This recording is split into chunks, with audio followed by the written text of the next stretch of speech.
मुख्यमंत्र्यांनी मीडियावर विश्वास ठेवून वक्तव्य केलंय असं म्हटलंय माणिकराव कोकाटे यांनी। मी 25 वर्षांपासून विधानसभेत नियम कायदे मला समजतात असं त्यांनी म्हटलेलं आहे।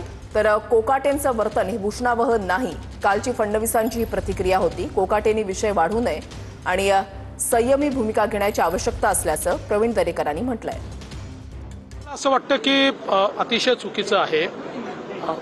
अशा प्रकारे विधान भवनामध्ये ज्यावेळेस चर्चा चालते त्यावेळेस आपलं कामकाज नसलं तरीही आपण त्या ठिकाणी सिरियसली बसणं गरजेचं आहे।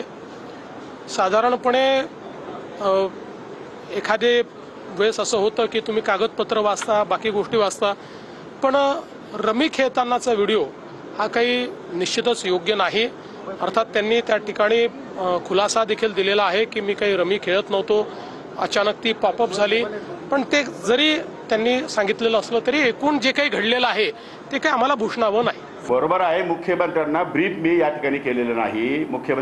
माझ्याकडून मुख्यमंत्र्यांना सांगण्यात आलेलं नाही आणि त्यांच्याकडून चौकशी पण झालेली नाहीये। त्यामुळे त्यांचा समज होणं साहजिक आहे। मीडियावरती विश्वास ठेवून माननीय मुख्यमंत्री महोदयांनी स्टेटमेंट केलेलं दिसतंय, परंतु तसं प्रकारचं कुठलंही काम मी या ठिकाणी खेळलो नाही आणि खेळणं बरोबर नाही।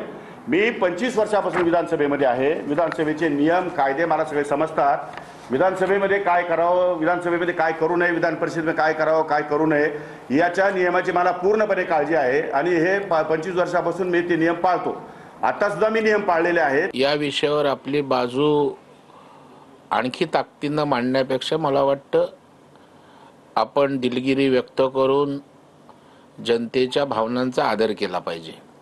परंतु मला वाटतं आता पुन्हा ओगाळून मीच केलेले योग्य आहे असं काही सांगण्याचा खटाटोप करण्याची आवश्यकता असं मला वाटत नाहीये।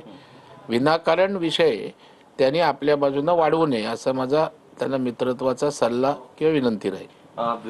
प्रश्न असा आहे, राजीनामा देण्यासारखं घडलं काय? राजीनामा देण्यासारखं घडलं काय? मी काय कोणाचा विनयभंग केलेला आहे, मी चोर केलेलं आहे, शेतकऱ्यांच्या विरोधात निर्णय घेतलेला आहे, माझी काय पार्श्वभूमी गुन्हेगारीची आहे? काय झालं काय असं? एक फक्त फोटो ज्याचा व्हिडिओ त्यांनी रेकॉर्ड केला विरोधकांनी, त्यांना तर मी कोर्टात खेचणार, अब्रू नुकसानीचा दावा पण दाखल करणार आहे। खरं म्हणजे हा इतका छोटा विषय आहे, हा विषय एवढा लांबला का हे मलाही कळलं नाही। मी याच्यावरती खुलासा या अगोदर केलेला आहे। खरं म्हणजे आपल्याला सगळ्यांना सांगितलं पाहिजे ऑनलाईन रम्मी काय प्रकार आहे माहिती आहे का आपल्याला?